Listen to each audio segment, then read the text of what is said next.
Nós vamos ler então o livro de Provérbios, capítulo 4, a partir do verso 23. E vamos pensar nessa manhã sobre conselhos para um vencedor. Você quer ser um vencedor na sua vida? Quem não quer ser um vencedor na sua vida? Então preste atenção nisso que a palavra de Deus tem para você nessa manhã. Provérbios, capítulo 4, a partir do verso 23 até o verso 27. Eu vou ler na Nova Versão Internacional, que é a que eu uso sempre. Diz a Bíblia: acima de tudo, guarde o seu coração, pois dele depende toda a sua vida. Afaste da sua boca as palavras perversas, fique longe dos lábios a maldade. Olhe sempre à frente, mantenha o olhar fixo no que está diante de você. Veja bem por onde anda, e os seus passos serão seguros. Não se desvie nem para a direita, nem para a esquerda. Afaste os seus pés da maldade. Quem não conhece o personagem Rocky Balboa, um lutador de boxe, interpretado pelo ator Sylvester Stallone, que começou lá em 1976 e até hoje faz seus filmes, aparece em filmes. Eu creio que pelo menos um dos seus filmes você já viu e conhece bem a história lá do Rocky. Pois bem, no ano de 2006, ele fez um filme intitulado Rocky Balboa, que é o mesmo nome do personagem, e o campeão mundial de boxe dá ao seu filho alguns conselhos bem interessantes. E a ideia daquele pai é que o seu filho fosse também um vencedor. E eu pesquisei e encontrei esses conselhos. E aqui está o que o Rock disse para o seu filho, o Rock Júnior, naquele filme de 2006 chamado Rocky Balboa. Ele disse o seguinte: os dois pararam, né? Saíram de um restaurante. O filho começou a reclamar da vida, começou a reclamar das coisas que estavam acontecendo com ele, e o Rock parou e falou para ele as seguintes palavras, abre aspas: eu segurava você nos braços e dizia para sua mãe: este garoto será o melhor garoto do mundo. Este garoto será alguém melhor que qualquer outra pessoa que eu já conheci. E você cresceu maravilhosamente. Era maravilhoso apenas assistir você. Cada dia era um privilégio. Então, chegou a hora de você ser um homem feito e conquistar o mundo. E você foi. Mas em algum momento da sua trajetória você mudou. Você parou de ser você. Você deixou as pessoas colocarem o dedo na sua cara e dizer que você não prestava. E quando as coisas ficaram difíceis, você começou a procurar alguém para culpar, como uma grande sombra. Deixa eu te dizer algo que você já sabe. O mundo não era um mar de rosas. O mundo é um lugar muito cruel e sórdido. E não importa o quão durão você seja, o mundo vai te bater até você ficar de joelhos e vai te manter assim permanentemente se você deixar. Nem você, nem eu, nem ninguém bate mais forte que a vida. Mas a questão não é quão forte você bate. A questão é o quanto você aguenta apanhar e continuar seguindo em frente, quanto você suporta e continua indo em frente. É disso que as vitórias são feitas. Agora, se você sabe o quanto você vale, então vá lá e reivindique. Mas você tem que estar disposto a suportar e não apontar o dedo dizendo que você não está onde deveria estar por causa dele, dela ou ninguém. Covardes fazem isso. E você não é covarde. Você é melhor que isso. Eu sempre amarei você, não importa o que aconteça. Não importa, você é meu filho, meu sangue, você é a melhor coisa da minha vida, mas até que você comece a acreditar em si mesmo, não terá uma vida. Fecha aspas. É muito interessante e muito bom até os conselhos que este pai, lutador, campeão mundial de boxe nos filmes, dá ao seu filho. Vale mesmo a pena pensar sobre eles, pois afinal, conselhos de um pai para um filho sempre são muito importantes, sempre são relevantes para nós. Bem, o texto de Provérbios, capítulo 4, de 23 a 27, que nós lemos, mostra uma grande verdade. São conselhos não de um lutador de boxe, não de um campeão mundial, não apenas de um pai. Provérbios capítulo 4, como todo o livro de Provérbios, mas nesse texto que nós lemos, são conselhos do nosso Pai Celeste, do nosso Pai dos céus, são conselhos do Deus Todo-Poderoso para que você, seu filho, seja também um grande vencedor na sua vida. Perceba, meu amado, Deus, nosso Pai, Ele quer que eu e você, como seus filhos, sejamos vencedores. Deus nunca quer coisas ruins para nós, seus filhos. Muito pelo contrário, Ele quer dar bênçãos para nós, Ele quer que nós possamos ser sempre confiantes nele e sigamos os seus conselhos. E seguindo os conselhos de Deus, o nosso Pai, seremos vencedores. Por isso, eu e você, nós precisamos obedecer os conselhos de Deus. Você sabe muito bem que aquele que a Deus não obedece, o que acontece? Só padece. Quem a Deus não obedece, só padece. Então, quais são os conselhos de Deus em Provérbios capítulo 4? Nós encontramos vários conselhos aqui, todos importantes para nos tornar vencedores segundo a vontade de Deus. Então vamos logo a esses conselhos. O primeiro grande conselho é: guarde o seu coração. Está ali, ó, confira comigo no verso 23, diz lá, Provérbios 4, 23, acima de tudo, guarde o seu coração. O coração é considerado figurativamente, né, a sede das emoções. A gente costuma dizer te gosto ou te amo do fundo do coração. Poeticamente, o coração é a sede, né, é o lugar onde se passam as emoções. Mas, para o judeu, no tempo quando esses provérbios foram escritos, a central das emoções não era o coração, mas as entranhas, isto é, tudo que está aqui na caixa torácica, era a sede das emoções. Eu imagino os namorados daquela época, né? Eles diziam assim: ah, eu te amo de todas as minhas vísceras, com todo o meu pulmão, com todo o meu coração, com tudo que tem aqui dentro.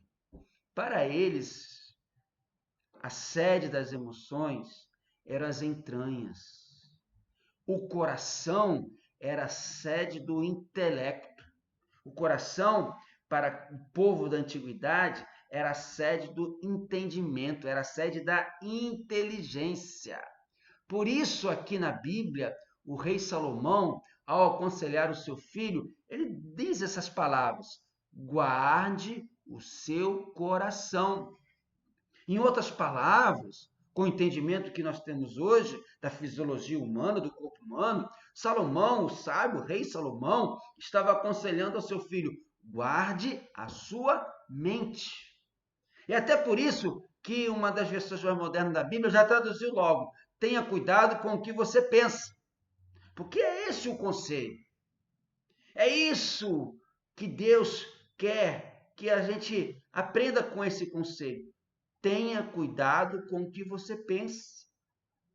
E isso se consegue mantendo a mente focada em Deus. Você sabe que os atletas eles usam muito esse argumento para si próprios. Foco. Tem que ter foco na vitória, foco naquela luta, foco naquela corrida, foco naquela competição, foco naquela partida, né? Eles se concentram, os jogadores de futebol, por exemplo, um dia antes, 2 dias antes, eles se concentram para que possam ficar focando naquela partida, focando na vitória, mentalizando aquela vitória para que o seu corpo responda positivamente a tudo aquilo que ele estiver pensando, a tudo aquilo que a mente estiver focando. Meu querido, presta bem atenção. Ter cuidado com o que você pensa, guardar o coração, se consegue com a mente focada em Deus. Porque Deus é o único que pode manter a nossa mente pura. Foco em Deus. Foco em Deus para todas as coisas. Por exemplo, se você ocupar a sua mente com coisas boas, com coisas puras, com coisas de Deus, claro que a sua mente será pura. Por quê? Porque Deus é puro. Mas o contrário também é uma verdade muito dura. Se você encher a sua mente de pensamentos baixos, pensamentos impuros, pensamentos indecentes, pensamentos maldosos, egoístas, você não conseguirá ser feliz nem próspero. Você não conseguirá ser um vencedor. Você não conseguirá ser alguém que vai focar em Deus. Por isso, o apóstolo Paulo nos faz essa recomendação lá em Colossenses capítulo 3, verso 2. Mantenham o pensamento nas coisas do alto e não nas coisas terrenas. Eu vou ser bem prático agora com isso que eu quero te explicar. Você vai ouvir uma música? Você vai ler um livro? Você vai assistir uma série na Netflix? Você vai navegar na internet? Você vai conversar com alguém? Mantenha a mente focada em Deus. Sendo bem sincero com você, eu gosto de filmes. Até comecei essa mensagem citando um filme. Mas cá entre nós, há filmes, há séries, seja da Netflix, seja de qualquer outro serviço de streaming, que não há condições nenhuma de uma pessoa crente ver, porque não mantém o nosso pensamento focado em Deus, não trazem coisas boas, não trazem bênçãos, não trazem coisas puras. Da mesma forma, músicas, livros, o que a gente vê na internet, sites que frequentas, ou até a conversa. Você precisa manter a mente focada em Deus em tudo. E quem não tem obedecido a este conselho de Deus, olha, querido, tem padecido e padecido horrores. Então decida nessa manhã não ser mais um que não obedece e padece. Obedeça a Deus, foco em Deus. Eu vou te contar uma história. Conta-se que um homem disse que faria qualquer coisa mesmo, a fim de ser milionário.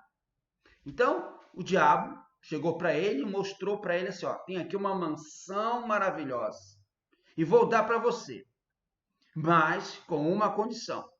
Vamos entrar. E ele entrou com o diabo naquela casa maravilhosa, aquela mansão enorme. O diabo mostrou para ele uma parede. Está vendo essa parede aqui? Tô. Está vendo nessa parede? Tem um prego. Essa mansão toda é sua. Todo o quintal, tudo. Mas este prego que está na parede é meu. Sempre será meu. Você não pode arrancá-lo, você não pode pendurar nada aí. Toda a mansão é sua, mas o prego é meu. Você aceita? Ah, claro, o homem aceitou. Uma mansão, coisas grandes, enormes, maravilhosas. O que é tudo comparado? O que é um prego comparado com uma mansão? O homem aceitou.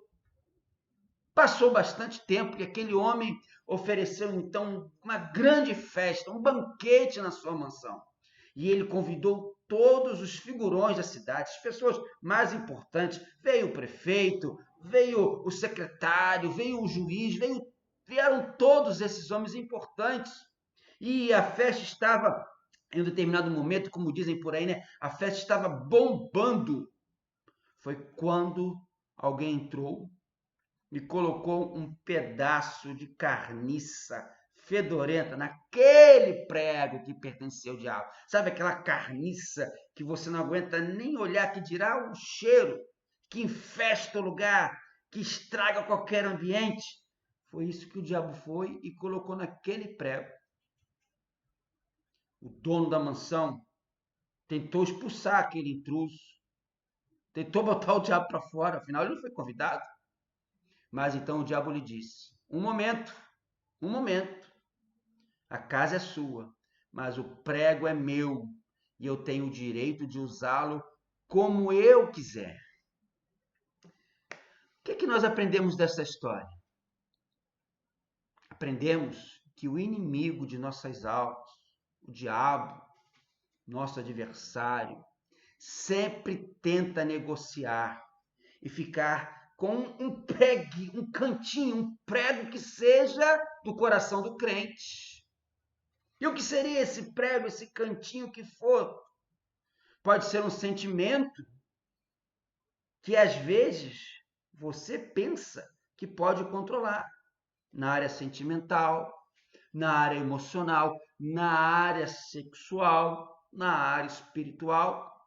E aí, esse prego ou esse cantinho, essa pequena parte, esse pequeno pedaço do seu coração, vai o diabo lá e pendura algo fedorento, uma carniça e compromete tudo. Meu amigo, minha amiga, meu irmão, minha irmã, não negocie com o diabo, pois mais cedo ou mais tarde ele vem e o quê? Cobra a fatura e vai querer acabar com a sua festa. Entregue a sua vida, entregue os seus projetos, entregue os seus sentimentos somente a Deus, o Pai. Nele você pode confiar. Em Deus você tem e pode entregar toda a sua vida. Lembre-se, foco em Deus. Esse foi o primeiro conselho, foco em Deus. Vamos para o segundo conselho. O segundo conselho de Deus em Provérbios 4, para você ser um vencedor. Afaste, olha que interessante e desafiador esse conselho, hein? Afaste da sua boca as palavras perversas. Confira comigo o verso 24. Afaste da sua boca as palavras perversas. Fique longe dos seus lábios a maldade. Meu querido, aquilo que falamos tem o poder de criar grandes dificuldades. Aquilo que se fala tem o poder de criar muitos problemas. Ei, língua, a língua, né, não pesa quase nada, mas poucos conseguem segurá-la. Sabe o que eu fico pensando toda vez que eu medito em falar em língua? Ainda bem que nós só temos uma língua na boca. Deus é muito sábio, né? Ele nos deu 2 ouvidos para prestarmos bastante atenção e ouvirmos muito. Ele nos deu 2 olhos para olharmos bem, aprendermos. Nos deu 2 narinas até, mas uma língua só. Ninguém suportaria 2 línguas. Uma só já exige todo cuidado, imagine 2. Olha o que diz um texto bem conhecido, Tiago, capítulo 3, a partir do verso 5 até o verso 10. Tiago 3, a partir do verso 5, diz lá sobre língua. É isto que acontece com a língua. Mesmo pequena, ela se gaba de grandes coisas. Vejam como uma grande floresta pode ser incendiada por uma pequena chama. A língua é um fogo, ela é um mundo de maldade. Ocupa o seu lugar no nosso corpo e espalha o mal em todo o nosso ser. Com o fogo que vem do próprio inferno, ela põe toda a nossa vida em chamas. O ser humano é capaz de dominar todas as criaturas e tem dominado os animais selvagens, os pássaros, os animais que se arrastam pelo chão e os peixes, mas ninguém, olha o que diz o texto no verso 8, Tiago capítulo 5, mas ninguém ainda foi capaz de dominar a língua. Vou repetir, Tiago capítulo 3, verso 8. Ninguém ainda foi capaz de dominar a língua. Ela é má, cheia de veneno mortal, e ninguém a pode controlar. Usamos a língua tanto para agradecer ao Senhor e Pai, como para amaldiçoar as pessoas que foram criadas parecidas com Deus. Da mesma boca saem palavras tanto de agradecimento como de maldição. Meus irmãos e irmãs, isso não deve ser assim. Percebeu o poder para o mal que este pequeno órgão chamado língua tem? É o órgão mais poderoso do corpo, é a língua. Eu sempre falo o seguinte, apenas 3 seres em todo o universo têm o poder da comunicação, de falar. Deus, os anjos, e aí nos anjos você pode colocar os anjos caídos, né, os demônios, e os seres humanos. Mas nada no universo fala, mas nada no universo consegue se comunicar através de sons articulados, que nós chamamos de falar, de palavras. É um poder muito grande que Deus deu ao homem. Herschel Ford foi um judeu convertido. Olha que interessante que ele disse. O escorpião tem veneno na cauda. A serpente tem veneno no dente. O mentiroso tem veneno no coração e manda para a língua. Muito poder que tem esse pequeno órgão, não é verdade? Mas graças a Deus que eu e você podemos também liberar palavras de bênção. Temos o poder dado por Deus de liberarmos palavras de bênção. Veja comigo o que diz Provérbios capítulo 15, verso 23. Saber dar uma resposta é uma alegria. Como é boa a palavra certa na hora certa. E mais adiante, lá em Provérbios 25, 11, a Bíblia diz: a palavra certa na hora certa é como um desenho de ouro feito em cima da prata. Olha que coisa poética, mas maravilhosa. A palavra, quando falada de maneira certa, na hora certa, do modo certo, pensado certo, é como um desenho de ouro feito em cima de prata. Imagina uma joia de prata em si, que é um metal precioso, em cima desse metal precioso que é a prata, tem ainda um desenho feito com metal ainda mais precioso, que é o ouro. E que coisa bonita, maravilhosa, valorosa. Assim é a palavra certa na hora certa. Você tem o poder dado por Deus de abençoar as pessoas com o seu falar, com a sua língua. Agora, diante disso, vem a pergunta: como consigo dominar a minha língua? Como eu consigo conter a minha língua? Foco em Deus, pureza de mente. Então se consegue conter. Cada movimento da sua língua deve ficar longe da maldade. Esse é o conselho de Deus para uma vida feliz, para uma vida próspera, para uma vida vencedora.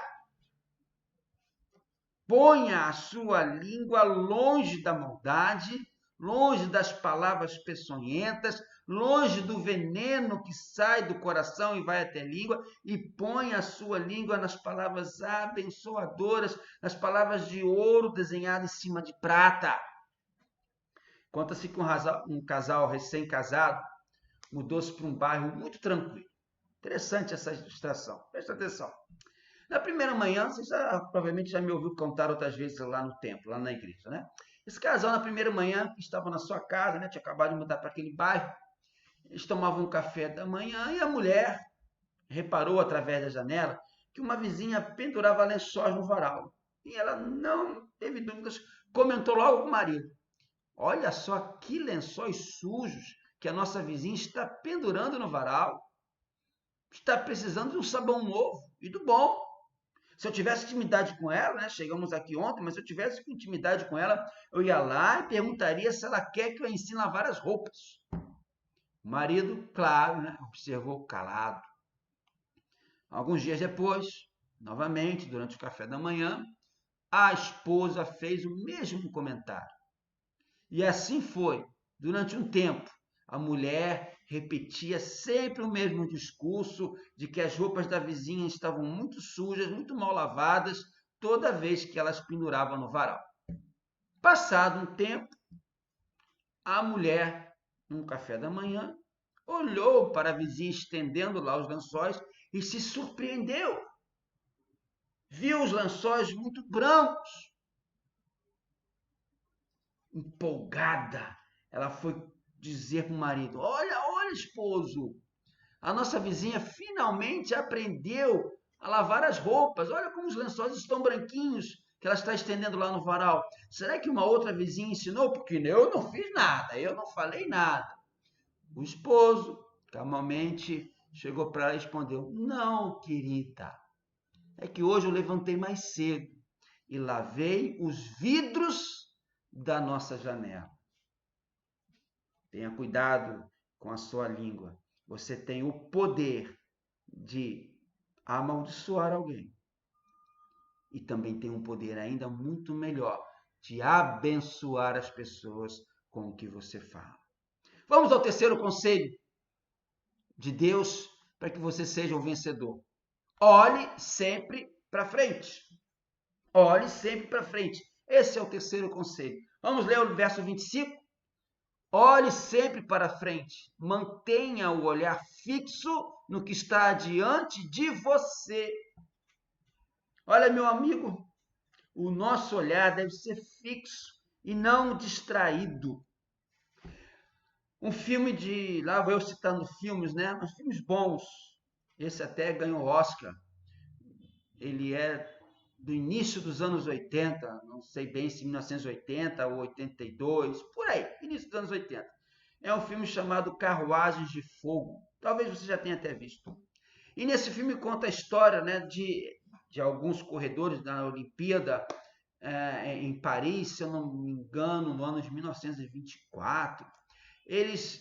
Um era judeu e o outro era protestante. Um filme muito interessante. Você deve ver esse filme, Carruagens de Fogo. Você acaba achando por aí.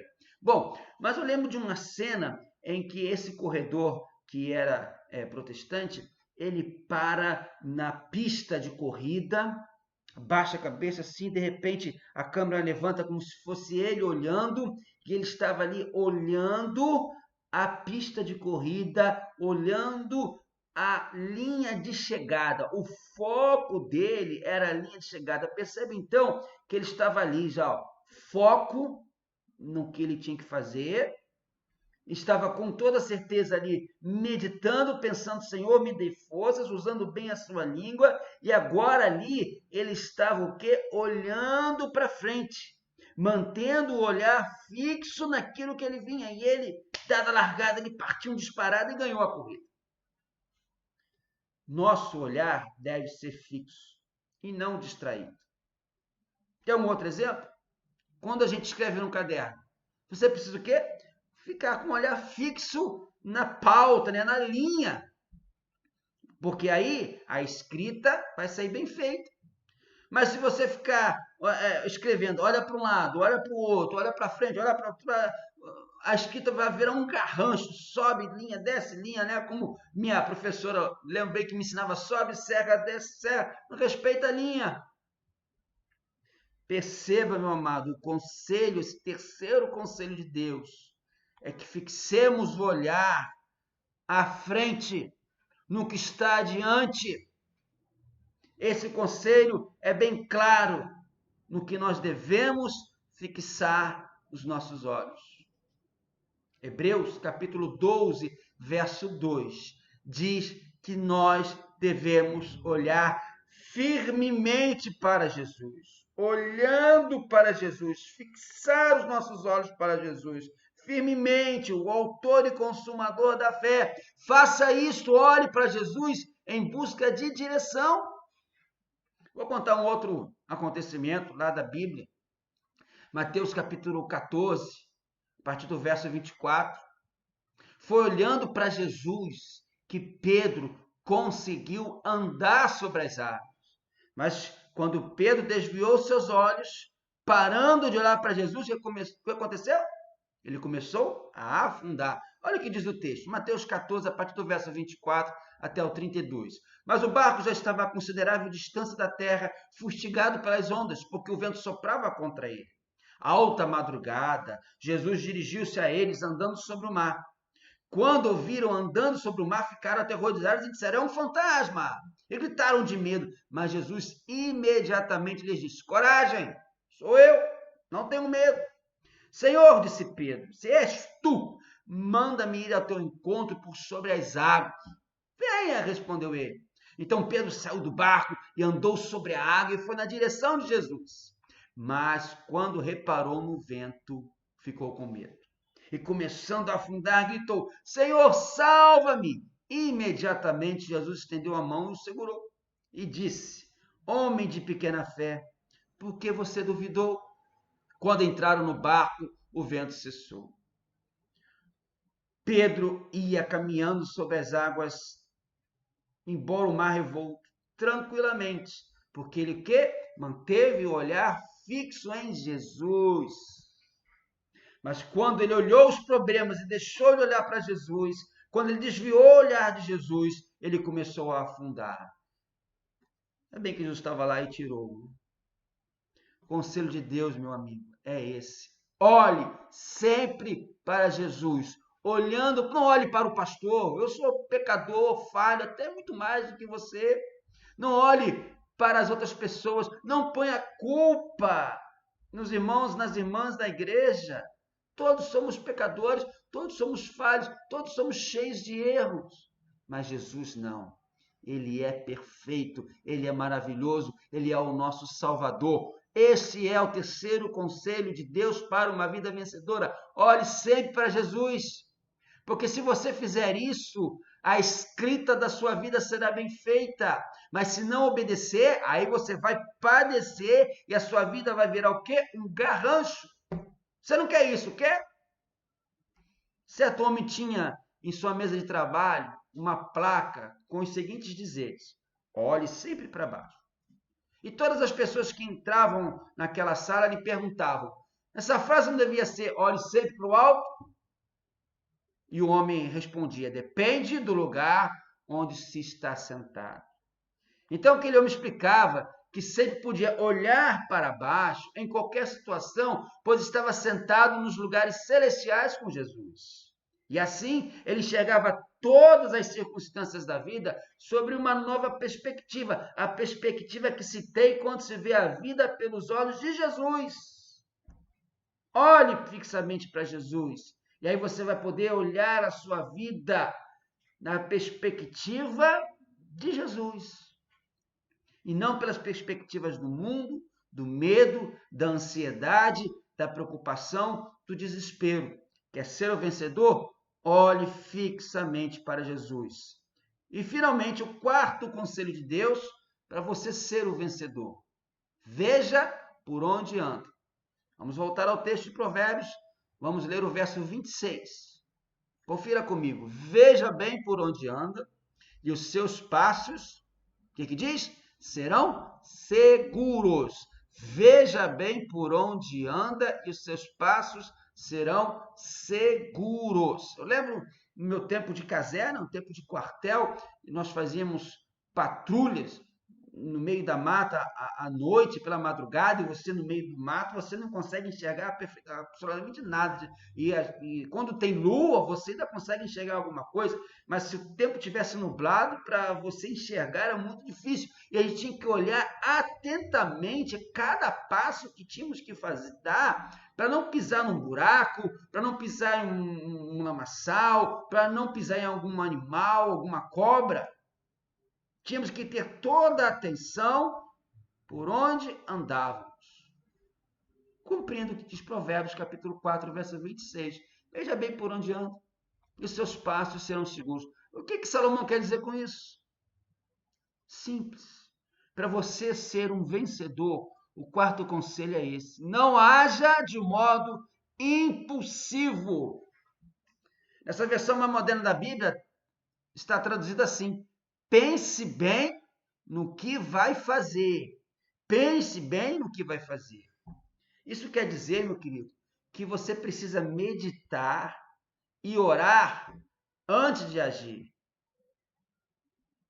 Ore e medite, porque orar e meditar antes de tomar qualquer decisão, é a melhor coisa que você tem para fazer. Orar e meditar antes de qualquer passo é a melhor coisa que você tem para fazer, para se tornar o vencedor. Veja o que diz Salmo 37, verso 5. Ponha a sua vida nas mãos do Senhor, confie nele e ele o ajudará. E lá no verso 23 está escrito: o Senhor nos guia no caminho que devemos andar e protege aqueles cuja vida é agradável a Ele. O Senhor guia no caminho. Nossa vida é comparada a um caminho, uma estrada.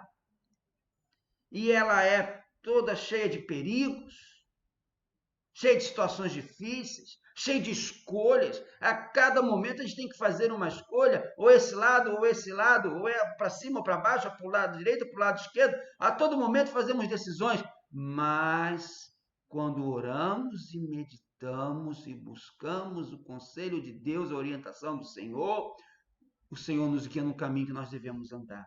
O Senhor guia cada passo nosso para uma vida vencedora. Siga esse conselho. Pense bem no que você vai fazer e todos os seus planos darão certo. Tem uma história muito interessante que havia lá nos Estados Unidos uma árvore gigantesca. Pensa-se numa árvore brutal, mesmo, bem grande. Ela foi derrubada pelo vento. Ah, pastor, mas a árvore derrubada pelo vento, essa semana mesmo tivemos ali um ciclone em Santa Catarina que derrubou muitas árvores. Mas essa árvore em questão lá nos Estados Unidos, ela tinha quase 500 anos de idade. Ou seja, quando Colombo descobriu a América, essa árvore era uma mudinha. E, segundo os botânicos, raios atingiram aquela árvore ao longo da sua vida mais de 15 vezes e ela sobreviveu. Também, aquela árvore ao longo desses 500 anos, além de ter suportado esses raios que caíram nela, ela venceu a neve, venceu o gelo, até mesmo um terremoto que teve naquele local, aquela árvore ficou ali, intacta, incólume, imponente. Mas o que havia destruído aquela árvore? Que você olhava para ela e aparentemente era imortal, com quase 500 anos de existência. Qual não foi a surpresa quando descobriram que minúsculos besouros, tinham aberto caminho, cavando a casca, chegando ao próprio cerne da árvore e foram ali aos poucos minando a sua resistência. E aquela árvore antes forte foi ficando fraca aos poucos, e um vento derrubou. Essa história nos traz uma excelente aplicação prática. É a seguinte: perceba, pensamentos e comentários negativos, como aqueles minúsculos besouros, talvez não pareçam muito ameaçadores para você, mas eles podem penetrar pela camada externa protetora dos indivíduos e vai atacando o mais íntimo, o mais profundo da sua psique, da sua sensibilidade ou do seu coração e acabam derrubando uma pessoa. Quero concluir, repetindo então os 4 conselhos da parte de Deus para você ser um vencedor. Pureza de coração, cuidado no falar, olhar firme para Jesus e um andar guiado por Deus. Vou repetir para você gravar bem. Pureza de coração, cuidado no falar, olhar firme em Jesus, andar guiado por Deus. Você não irá padecer se obedecer a esses 4 conselhos de Deus. Você será um vencedor se você obedecer esses conselhos de Deus. Meu querido, quem sabe você não guardou o seu coração e foi enganado. Quem sabe se você se viu envolvido em problemas sérios, porque dos seus lábios saíram a maldade, a arrogância, a raiva. Quem sabe você não soube ter a palavra certa na hora certa. Quem sabe também não manteve o olhar fixo em Jesus e tal como Pedro começou a afundar. Quem sabe ainda você não andou guiado por Deus e se descuidou de onde estava andando e se feriu e se machucou. Mas agora, diante de Deus, nosso Pai Celeste, está dando a oportunidade para você reparar o seu erro. Que oportunidade maravilhosa. Deus está te dando a oportunidade de reparar o seu erro. A Bíblia diz em 1 João, capítulo 1, verso 9, se confessarmos os nossos pecados, Ele, Jesus, é fiel e justo para nos perdoar os pecados e nos purificar de toda a injustiça. Se você confessar a Deus todo o pecado, Deus perdoará você hoje mesmo. Seus dias de vida não serão mais do jeito como eram. E você também vai se tornar um verdadeiro vencedor com Deus. Deus está convidando você à oração, a reparar os seus erros. Você quer orar comigo agora? Mesmo eu daqui, você daí, distantes fisicamente, mas a oração nos une. Então feche seus olhos e ore comigo agora. Deus, nosso Pai, nós ouvimos a Tua palavra agora. Sentimos a presença do Espírito Santo falando aos nossos corações. E queremos seguir esses conselhos, ó Deus, para termos uma vida vencedora, para sermos vencedores, conselhos maravilhosos de Deus. Focar no Senhor, ter um falar abençoador, deixar que o Senhor cuide dos nossos passos. Ó Pai querido, se nesta manhã tem alguém que está fazendo esta oração conosco, que está se sentindo assim, perdido na vida, derrotado pela vida, derrotado pelas escolhas que fez, derrotado pelo pecado, ó Deus, pelas mentiras do inimigo, que agora, em nome de Jesus, possa, Pai, se arrepender e entender que o Senhor é um Deus de amor, que perdoa e, como diz a tua palavra, torna os pecados que possam ser do mais vermelho carmesim, mais alvo, mais branco que a neve. Deus perdoa os nossos pecados. Deus salva as nossas vidas. Pai, purifica o nosso caminho, toma conta do nosso linguajar, toma conta do nosso olhar para que possamos estar fixos em Jesus. Ó Deus, queremos ser o vencedor. Por isso, perdoa, Pai, os nossos pecados e permita que tenhamos uma vida na vontade de Deus. Eu oro em nome de Jesus. Amém.